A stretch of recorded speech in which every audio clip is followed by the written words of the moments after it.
안녕하세요. 이민경 행정사입니다. 오늘은 KC 인증을 받지 않은 채 제품을 유통 판매하다가 제품안전관리원으로부터 또는 표준기술원으로부터 행정처분 공문을 받은 경우에 대해서 말씀드리겠습니다. 여러분 좋아요, 구독, 알림 잘 부탁드리겠습니다.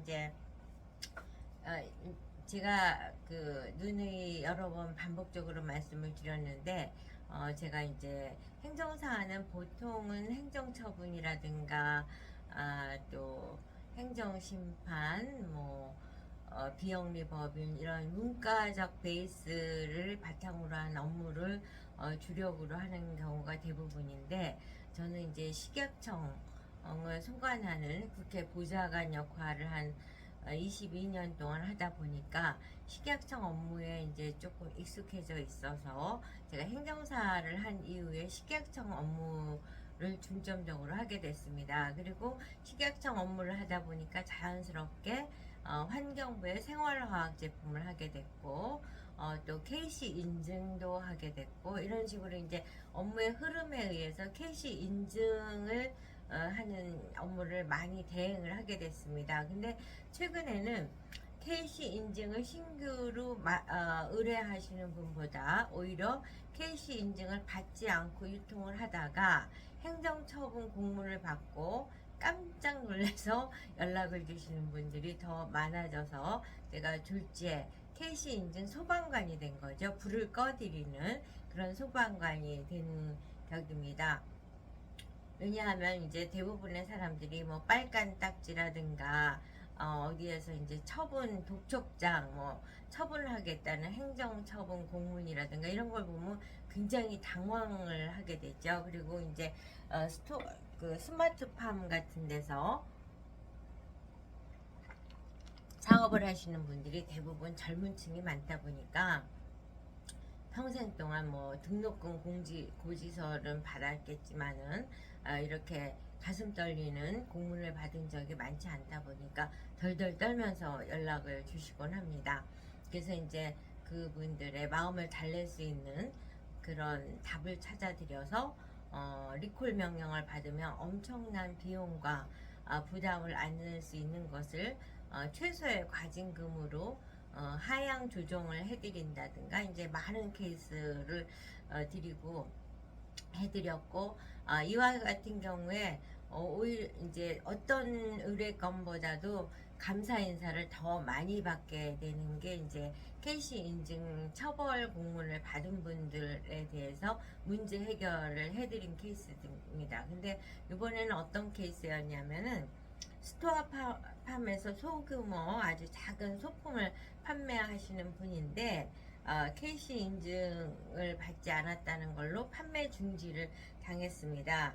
이제 제가 그래갖고 저한테 이제 메일이 왔더라고요. 어떤 내용으로 왔냐면은 제가 스타팜에서 유아용 소품을 판매하고 있는 중입니다. 이 소품은 집에서 제작하는 제품이고 이 중 일부 제품은 거래처의 KC 인증이 있었지만 섬유로 만든 제품의 경우는 KC 인증을 따로 받지 않았습니다. 그런데 어제 스토어팜 쪽에서 해당 제품에 대한 KC 인증을 기한 내에 소명하지 못하면 판매 중지가 된다는 메일이 왔고 늦게 확인해서 시간을 좀 달라고 했는데 안 된다고 합니다. 그래서 결국 기한이 지나 현재 판매 중지가 된 상태가 되고 되었다는 이제 그런 내용이죠. 그래서 이분께서 이제 저한테 확인하고 싶은 거는 늦었지만 지금이라도 KC 인증을 진행하면 하여 자료를 한국제품안전관리원에 보내게 되면 제품 판매 복구가 가능한지 궁금합니다. 아니면 포기해야 되는 건지. 두 번째로는 판매 중지가 된 링크를 올려두었던 제품 전체를 KC 인증을 받아서 자료를 보내야 하는 건지 아니면 일부만 인증 받아도 되는지 칼라만 다른 제품이 많습니다. 또 판매 중지에서 끝난 것이 아닌 벌금이나 다른 제재가 있을 수 있나요? 한국제품안전관리원에서 따로 연락이 오진 않았습니다. 또 네 번째로는 의뢰를 하게 되면 소명 자료부터 캐시 인증까지 모두 맡아주시는 건가요? 하는 질문이었습니다. 근데 사실은 지금 이렇게 행정처분 공문을 받은 상태에서 저에게 한 질문은 사실은 타당한 질문은 아니에요. 핵심을 이제 정조준한 질문은 아니라고 볼 수 있죠. 이렇게 맥을 못 잡은 질문에 대해서 이제 제가 메일로 회신을 드리기보다는 제가 바로 그 의뢰인에게 연락을 드렸습니다. 그래서 제품안전관리원으로부터 받은 공문이 있나요? 하고 먼저 질문을 했죠. 그랬더니 받은 게 없다고 하는 거예요. 그래서 제품안전관리원에서 연락 온 담당자의 연락처는 알 수 있나요? 라고 질문을 했습니다.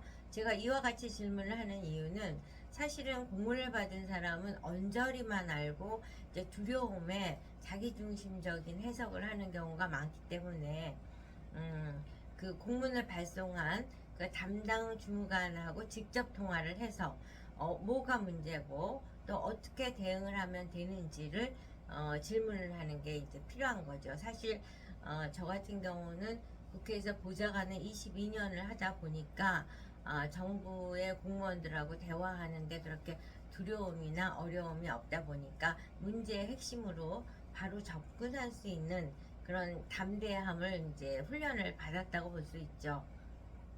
그에 비해서 이제 일반인들은 질문을 해도 약간 언저리에 대한 질문을 한다든가 이렇게 핵심을 비켜나가는 그런 대화를 해 나가기가 쉽습니다. 이러다 보면 이제 노력은 더 많이 하고 골든타임은 놓치게 되고 이렇게 되는 확률이 아주 높죠. 근데 이 의뢰인의 케이스는 이 스마트 팜의 이 의뢰인의 케이스는 제품안전관리원 담당으로부터 공문을 받은 것도 없고 담당자와 통화한 내용도 없었던 겁니다. 그러면 어떻게 됐냐?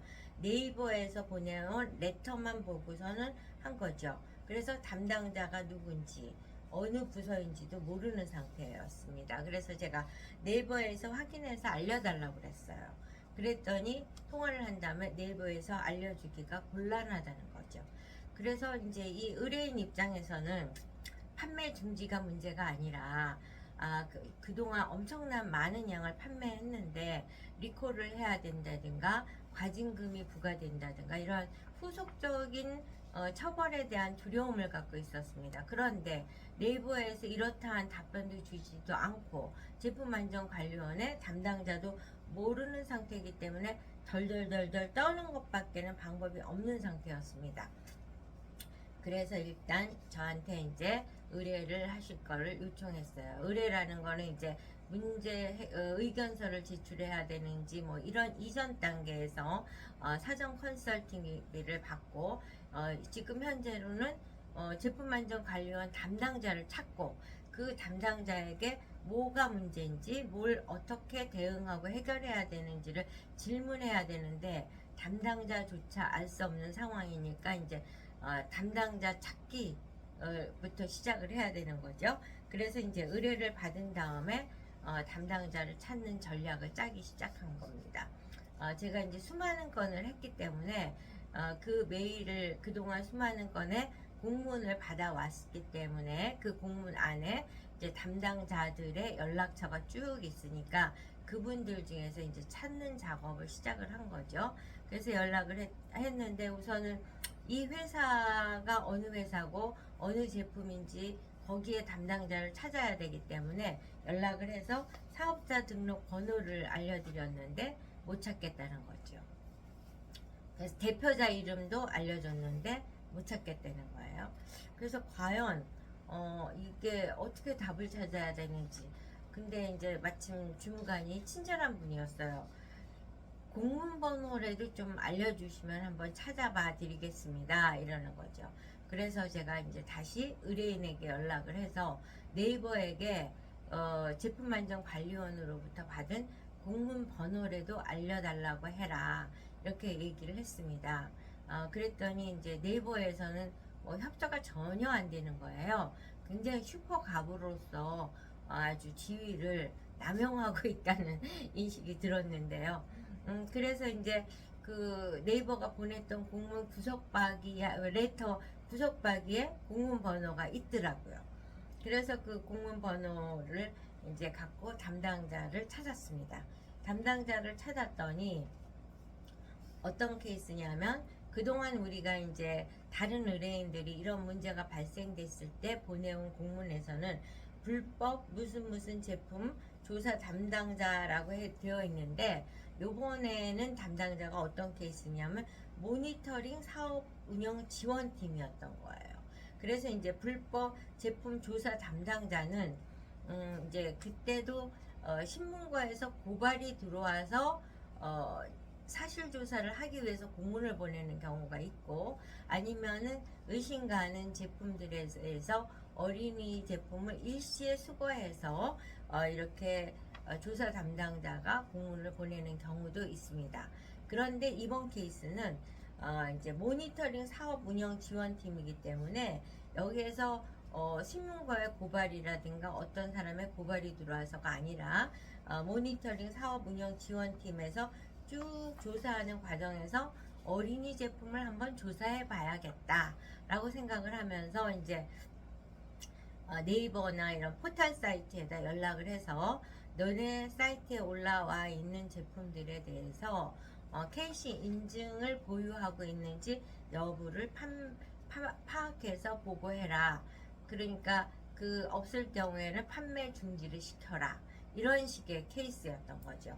그러니까 이제 판매 중지까지가 이 그 행정 처분의 목적이었고, 리콜 명령까지는 떨어지지 않는 케이스였던 겁니다.